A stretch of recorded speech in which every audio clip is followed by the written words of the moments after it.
بسم الله والحمد لله والصلاة والسلام على رسول الله اما بعد د لمر نړیوال تلویزیون ډیرو قدرمنو خوږو مینوالو السلام علیکم ورحمت الله وبرکاتو.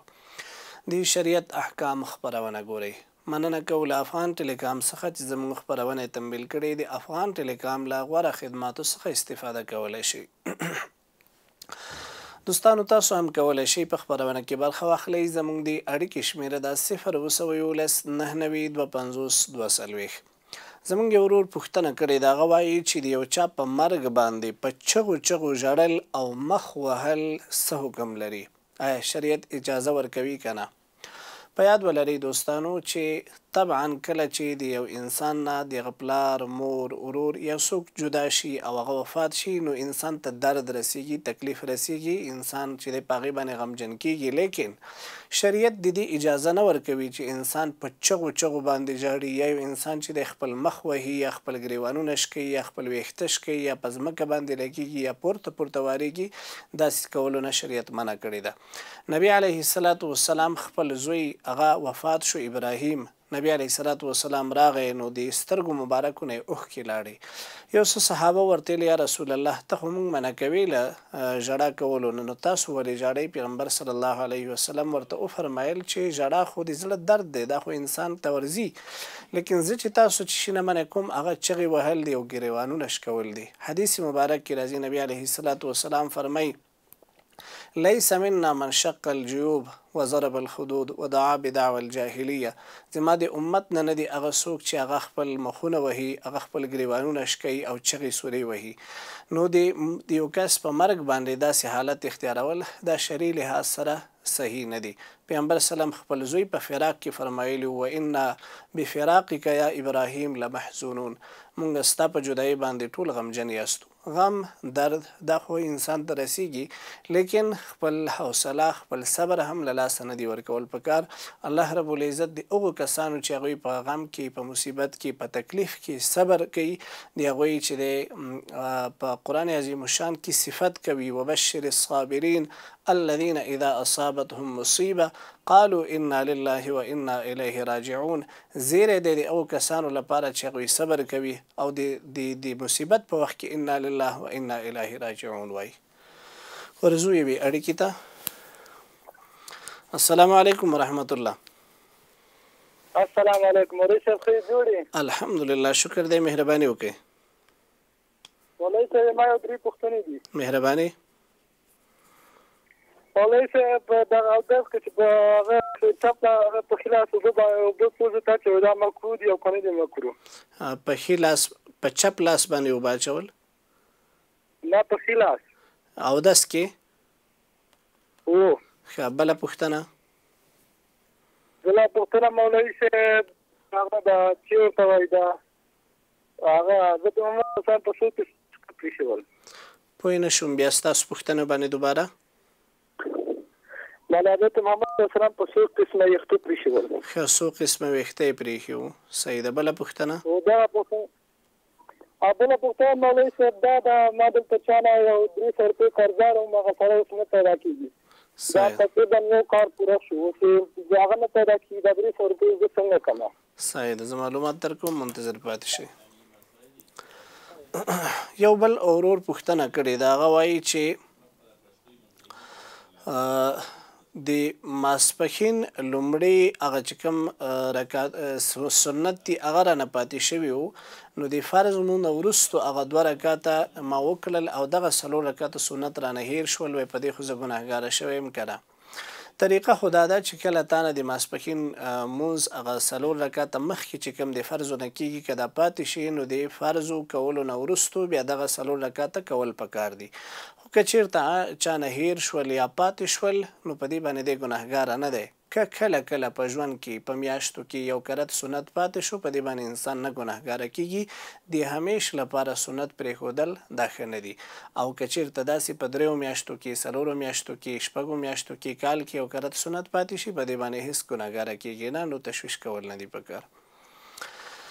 بل د ورور پوښتنې ترازو د ویلې چې اودس کې په ښي لاس باندې اوبه اچول وایي دا څنګه دي نو اودس کې چې کله ته اودس کوي طبعا ښی لاس به اول پرې مینځي او ښي اندامونه چې دي د اول پرې مینځل دا مستحب دي باقي اوبه اچول هغه په ښي لاس باندې اولا دي نو اوس وخت کې خو بمبې دي بمبو ته خپل لاس نیسي او خپل لاسونه او مخه پرې مینځي ډېر کم ځایونه داسې دي چې هغلته لوټکو نه استفاده کېږي لوټکو کې بیا هغه دا ده چې په دواړو لاسونو سره هم ته اوبه راخیستلی سي او بیا اول شروع په ښي لاس باندې کول پکار دي په مخ کې هم داسې د ښي طرف ته اول بهتر ده چې هغې طرف ته لاس راکش کاږلی سي په پښو کې هم داسې ده چې په اول په ښه پرې مینځلی شي نو دا مستحب طریقه ده البته یاد وساتئ چې دا دومره لازمه نه ده او دومره ضروري نه ده که چېرته یو سړي چپه مخکې کړله او دی وایي چې وله دا خو ما ګناه وکړله ګناه نه ده یو مستحب یو ښه طریقه ده چې په ښي لاس باندې وشي بله پوښتنه زموږ د ورور دا وه چې نبي علیه الصلاة وسلام څو قسمه ویښتان پرې ایښي وو پیغمبر سلم نه 3 قسمه ویښتان راغلي دي یو کرت نبي علیه الصلاة وسلام خپل سر مبارک خریولی هم دی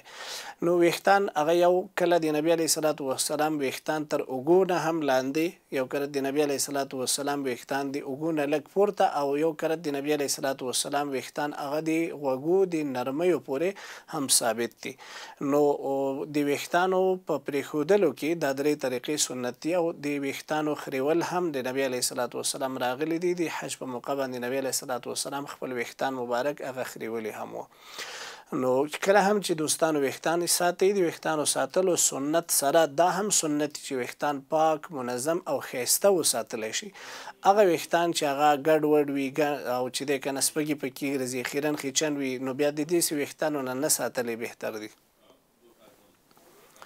ورځو یوې اړیکې ته السلام علیکم ورحمت الله وعلیکم السلام څنګه یې مولوي صاحب صاحب بخیر یې الحمدلله شکر دی مهرباني وکړئ ورور دغه مې ویله مولوي صاحب دوی وایي چې نکاح ته بله ورځ مولوي صاحب په ترجمه کې ویله وایي نکاح باید چې په اوته کې نه وي څنګه نه وي کېږي نکاح شهیدان غواړي که دغه طریقه چې ماجره وشي ښه نکاح نوي کول تجدید دی نکاح صحیح ده صحیح ده زه معلومات در کوم انشاءالله منتظر پاتې شي بل ورور ویلی چې 300 روپۍ قرضدار هم دی یو کس هغه کس نه پیدا کېږي نشته ده نو اوس زه څه وکړم دوستانو د پوښتنې ځواب ته راځو خو لومړی سر کې زموږ وخت د دمې شوی دی دمه اخلو دمې نه پس تاسو اړیکو ته هم وخت ورکوو پاتې پوښتنې هم ځوابوو له موږ سره پاتې شي دوستانو خپرونې ته ښه راغلاست درته وایو تاسو هم کولی شئ خپرونه کې برخه واخلئ زموږ د اړیکې شمېره تاسو ته په سکرین باندې ښکاري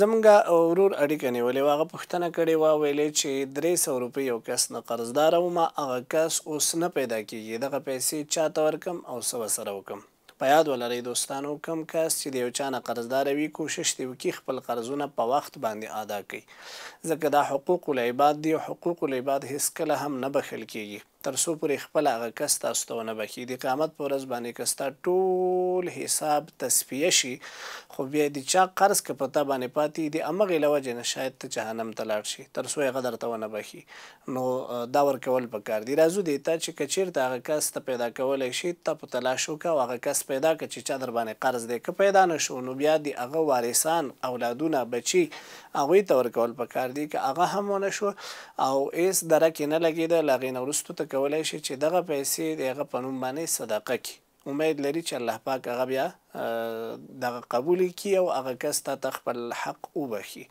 نو صدقه کول یې پکار دي که پیدا نه شي بل زموږ ورور پوښتنه وکړله د تجدید د نکاح وایي نکاح څرنګه نوي کېږي او څه رقم طریقې سره خپله نکاح مونږ نوي کړو ګورئ دا د تجدید د نکاح حکم داسې نه دی چې هر سړي ته پکار دا دی چې هره ورځ خپله نکاح نوي کړي نه داسې ضرورت نشته ده هغه کس چې هغه الفاظ کله کله خراب استفاده کوي په خولې باندې داسې کلمات راولي چې هغه نامناسبه وي د دین په حقله باندې خدای ناخواسته اهانت ترې نه ترسره شي یا خپلې ښځې ته د طلاق لفظ ترې استفاده شوی داسې صورتونو کې خو طلاق هغې صورتونو کې نکاح تجدید کول پکار دي نوي کول پکار دي او که چېرته عامو حالاتو کې هم داسې کله کله یو سړی په په کال کې 15 کاله پس یو کرت نکاح تجدید کې ممانعت نشته ده پکې. تجدید دا چې خپلې ښځې سره کینی هغې ته وایي چې زه په حق حلاله نکاح شرعي باندې تا ته قبول یم، هغه هم 2 کسان شاهدان واوسېږي. نو په دې کې بیا لازمه نه ده چې خامخا مهر تعین کړلی شي تر څو پورې یقیني داسې یو طلاق ترېنه واقع شوی نه یا د نکاح د فسخه کېدلو داسې کم صورت نه وي راغلی، نو ضرور نه ده چې ته خامخا په هغې کې بیا مهر تجدید کړي. نو هغلته ایجاب و قبول کې او 2 کسانو په صورت کې همدغه نکاح تجدید دی. او که چېرته کوم کس نه داسې الفاظ ادا شوي وي چې خدای نخواسته دې سره د هغه دین ایمان ته چې د زیان رسېدلی وي، ځینې وخت بعضې انسانان شاعر الله ته توهین وکړي، په دې سره د علماو فتوا دا ده چې انسان له ایمان نه خارجېږي، دی د دوباره کلمه ووایي او دوباره د خپله نکاح تجدید کړي. نو داسې صورتونو کې تجدید کول پکار دي. عام حالاتو کې که چېرته یو سړی خپلې ښځې سره مطمئن خپله خوشحاله زندګي تېروي او هېڅ داسې ستې نه شوي نه وي، نو لازمه نه ده چې د نکاح تجدید کړي یا نه وي کړي. ورځو اړیکې ته. السلام علیکم ورحمت الله. بله السلام علیکم ورحمت الله.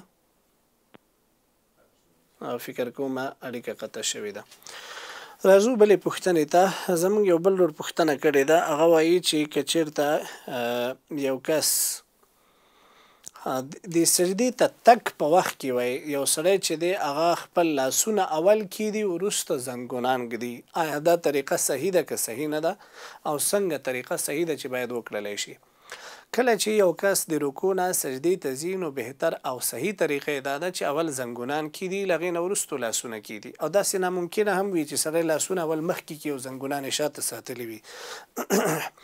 او په راپورته کېدلو کې بیا دا ده چې اول به لاسونه راپورته کوي وروستو به زنګونان راپورته کوي. په ښکته کېدلو کې سجدې ته تک کې اول زنګونان کېښودلی کېږي وروستو لاسونه کېښودلی کېږي.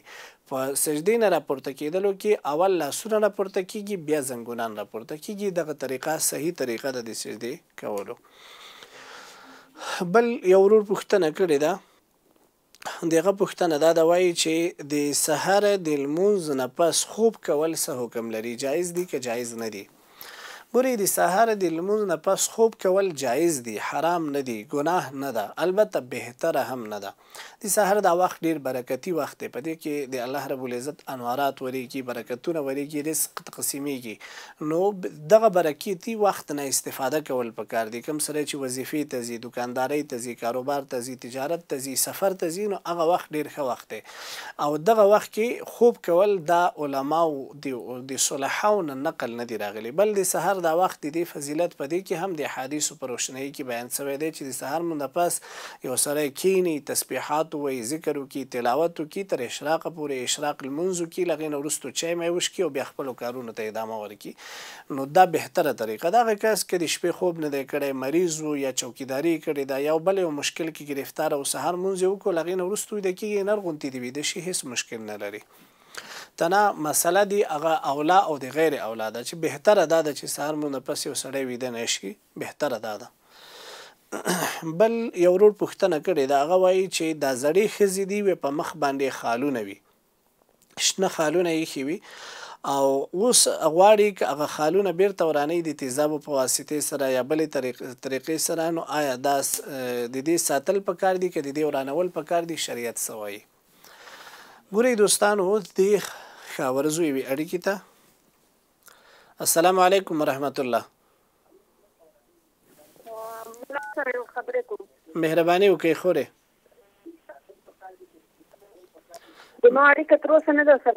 مهرباني وکړئ خورې، ستاسو غږ موږ ته راځي، خپله پوښتنه مو وکړئ. وعلیکم سلام. الحمدلله، شکر دی. مهرباني وکړئ موبایل باندې مستقیما ما سره خبرې وکړئ، د تلویزیون غږ لږ وروستو رسیږي. ما یوه پوښتنه درلودله. وایه. دا سجدې تلاوت چې داسې کله چې څوک کوي نو هغه داسې ورته وایي که ونه کړي څوارلس سجدې اورې وکړي دا کېږي؟ ټولې په یو ځای وکړي؟ هو ټولې په یو ځای وکړي، یا اورې وکړي، نیت وکړي، ټولې وکړي. صحیح ده، زه درته وایم انشاءالله معلومات در کوم، منتظر پاتې شه. هغه ښځې چې د هغوی په مخ باندې خالونه وي، اول خو لومړی کوشش وکړئ چې دا د مخ خالونو نه ځان وساتئ، سخته ګناه لري. حدیث مبارک کې راځي لعن الله الواشمات والمستوشمات، د الله لعنت دی په هغه ښځو باندې. نو دغه خالونه مږ دی په خپل مخونو باندې، که چېرته چا ایښي وي پخوا زمانې کې نو اوس یې پاکولو ضرورت نشته، ځکه د هغې پاکول دوباره جنجال دی، مجبوره د هغه به سوځئ یا به هغې ته چې دی که نه مختلف قسم داسې شیان به پې اچئ چې هغه به بیا خپله ستا مخ ته زیان ورسوي. که چېرته داسې یو ټکنالوژي وي اسانه طریقې سره په لیزر باندې دا پاکېدلی شي چې هېڅ نقصان نه رسوي انسان ته او پیسې هم پرې زیاتې نه مصرف کېږي، نو بیا یې صاف کولی شي.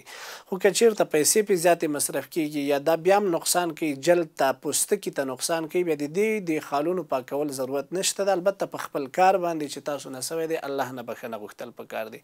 دوستانو زو لنډې دمې ته دمه اخلو، دمې نه پس بیرته راګرځو، خپرونه ادامه لري. ستاسو اړیکو ته هم وخت ورکوو، بیرته راګرځو. دوستانو خپرونې ته ښه راغلاست درته وایو. مننه کوو له افغان ټیلیکام څخه چې زموږ خپرونې تمویل کړې. د افغان ټیلیکام له غوره خدماتو څخه استفاده کولی شي. دوستانو تاسو هم کولی شي خپرونه کې برخه واخلئ. زموږ د اړیکې شمېره ده 019 992 زمونږ خور اړیکه نیولې وه، هغې ویلې چې وایي قرآن عظیم الشان کې دغه 14 سجدې چې راغلي دي ټولې په یو ځای کول جایز دي که جایز نه دي او څرنګه باید وشي. ګورئ د سجدې تلاوت حکم خدا دی چې کم وخت کې تاسو سجدې تلاوت وکړو په همغه وخت کې سجده ادا شي د غوره او بهتره وخت دی، همدغه وخت کې کول افضل او ښه دي. که چېرته داسې وي چې د مشکلاتو له امله یا د هغه ځای کې د هغه وخت مطابق ونه شوی کولی، سړی د هغې نه وروستو هم دغه سجدې کولی شي. او که چېرته چا نه پاتې سولې همداسې پاتې وي او ټولې بیا په یو ځای باندې وکړلې هم ادا کېدلی شي.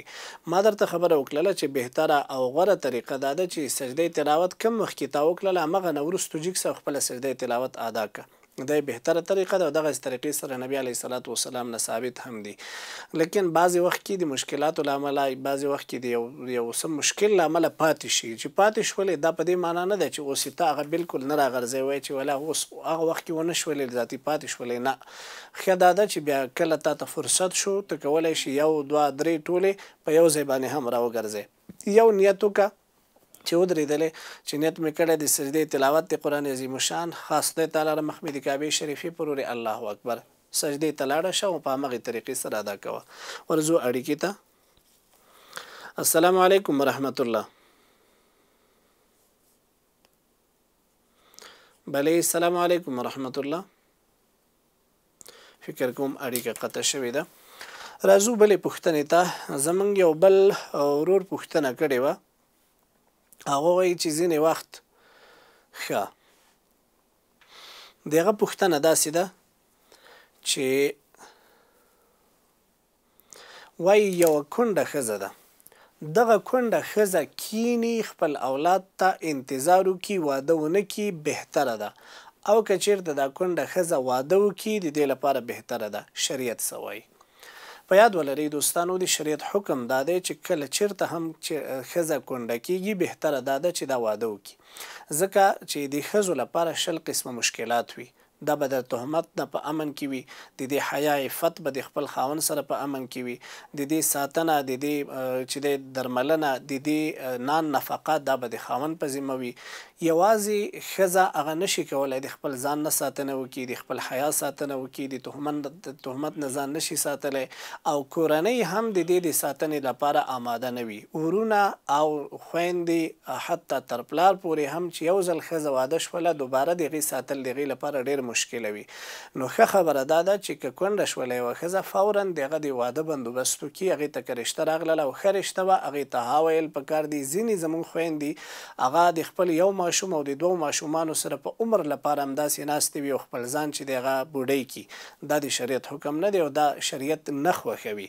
ځینې هغه ښځې دي چې د هغې اولادونه ځوانان دي، د دې عمر هم چې د 50 کلو ته رسېدلی دی، که دا واده وکړي د واده نه وروستو دا د خدمت هم په ځان کې جذبه نه ویني او د حقوق د زوجیت د پوره کولو جذبه هم په ځان کې نه ویني. په داسې صورت کې که هغه خپل اولادونو سره کیني او خپل عمر بیا همداسې تېروي، بلکل د دې ښځو ته اجازه شته. لیکن هغه ښځې چې هغه په ځوانۍ کې هغه دغه شوي کونډې شوي وي نو دغسې حالاتو کې کېناستېدل دا ښه نه دي. زموږ ستاسو دغه یو رواج د شریعت په خلاف دی چې یوه ښځه یو ماشوم ولري یا دوه ماشومان ولري چې هغه د هغې خاوند مړ شو نو بیا دغې ښځې پورې خلک خاندي وایي دا وګوره ماشوم یې و دا لاړه له بل چا سره نکاح وکړله. دا کاملا د شریعت په خلاف ده. پیغمبر سلم په خپل ژوند کې کونډو سره نکاح کړی ده، صحابه کرامو کونډو سره نکاح کړی. حضرت علي رضی الله تعالی عنه قول دی که چېرته زه پوه شم چې د ما ژوند کې 2 ورځې هم پاتې دي او نکاح نه وي زما نو زه به نکاح وکړم. نو دا ضروري خبره ده چې باید ښځه دغسې خپل ژوند ته داسې په سختیانو کې په مشکلاتو کې ولې ادامه ورکوي. د خپل ژوند لپاره انتخاب باید وکړي او ښځه انتخاب کې هغلته نکاح وشي، دا بهتره ده. ښه بله پوښتنه زموږ یو بل ورور کړې ده. د هغه پوښتنه دا ده چې که چېرته یو کس په خوب کې خانه کعبه وګوري نو د دې تعبیر څه دی؟ دوستانو د بیت الله شریف لیدل په خوب کې، بیت الله شریف ته تګ کول په خوب کې، د بیت الله شریف کې یو بل کس لیدل په خوب کې، یا تصمیم درلودل په خوب کې ویني چې زه روان یم بیت الله ته یا بیت الله کې اذان کوي، د دې ټولو تعبیر همدا دی چې الله رب العزت به یو خدای بیت الله شریف ته رسوي. دویم تعبیر دا دی چې الله رب العزت به ده ته عزت ورکوي. ورځو یو اړیکې ته. السلام علیکم ورحمت الله. السلام علیکم مفتی صاحب، محترم خاص صحت مو ښه دی؟ الحمدلله شکر دی، مهرباني وکړئ. مفتی صاحب محترم زما پوښتنه وه، زما څه وخت مخکې نکاح وه، نکاح مې وتړله نو کوم مولوي صاحب چې زما نکاح وتړله هغې ما نه 2 دفعې پوښتنه وکړه چې ستا قبوله ده او که نه ده. نو په دې کې خو به څه مشکل نه وي انشاءالله چې 2 دفعې انسان قبول ووایي؟ نه نه هیڅ مشکل نشته. مونږ چې اورېدلي دي ویلي دي چې باید 3 دفعې وویل شي که نه؟ نه هغه مستحب طریقه ده، یو کرت ویل واجب دي. ښه ستا نکاح شوي ده، هیڅ مشکل نه لري. زه درته معلومات بیا هم درکوم. سمه ده ما ته معلومات راکړه. ښه بل زموږ یو ورور پوښتنه کړې ده، هغه وایي چې د تلاوت په دوران کې که چېرته یو کس چې دی هغلته اذان وشي نو ده ته اذان جواب ورکول پکار دي که چېرته تلاوت ته ادامه ورکول پکار دي؟ ګورئ علما کرام لیکي چې د تلاوت په دوران کې که چېرته اذان وشو نو اذان همغه ځای کې ودرول پکار دي، قرآن شریف بند که او اذان ته جواب ورکړه، هغې نه وروستو بیا قرآن شریف بیرته تلاوت شروع کول پکار دي. ګرچې د اذان جواب ورکول دا غوره دي، ولې اذان کم وخت لپاره وي او کله کله وي، تلاوت لپاره ستا ډېر وخت شته ده او هر وخت تلاوت کولی شي. نو د عباداتو کې چې دی که نه ځینې عبادات اولویت نسبت نورو عباداتو ته د هغې فوقیت زیات اوسېږي، داسې درجه په درجه باندې تنظیم کول پکار دي. اوس اذان شروع شو نو همغه ځای کې ته تلاوت سټاپ کولی شي، ودروه هغه ځای کې. اذان جواب وشو له هغې نه وروستو بیرته خپل تلاوت شروع کړه، بسم الله که ادامه ورته ورکړه. نو دغه بهتره او غوره طریقه راغلې ده. د ورور پوښتنې ته راځو، ده ویلی چې زما په نکاح کې وایي ما نه مولوي صاحب 2 کرته ایجاب و قبول وکړو، وایي موږ اورېدلي چې 3 کرته کېږي. نو د ما نکاح شوې ده که نه؟ بلکل نکاح شوې ده. اصل په نکاح کې یو کرت هم ایجاب و قبول که وشو نکاح وشوله، یعنی اصل واجب په همدغه یو کرت قبول سره یا ایجاب سره هم ادا کېږي. دا 3 کرته ویل دا د تاکید لپاره دي چې مکرر شي مقرر شي او ښه مضبوطه سي خبره. نو ځکه دغه طریقه علما کرامو وضع کړې ده. نو ځینې وخت که چېرته په یو کرت باندې هم تا ایجاب و قبول وکړو بلکل نکاح سوی ده، هیڅ تشویش کول نه دي پکار. دوستانو خپرونې وخت اختتام ته رسېږي. نړۍ مننه له تاسو نه چې په خپرونه کې را سره وئ. خپرونه هم تعقیب کړئ انشاءالله. خپرونې نه به تاسو ته ډېر زیات فایده رسېږي، ځکه دې کې دیني اسلامي فقهي مسایل زیات مونږه کوشش کوو چې د هغې ځوابونه ووایو. دغه خپرونه هر ورځ تاسو په یوټیوب باندې هم کتلی شئ او هغلته هم خپلې پوښتنې تعقیب کولی شئ. نن ورځې لپاره تاسو ټول په لوی رب سپارو، تر بلې خپرونې پورې الله مل شه.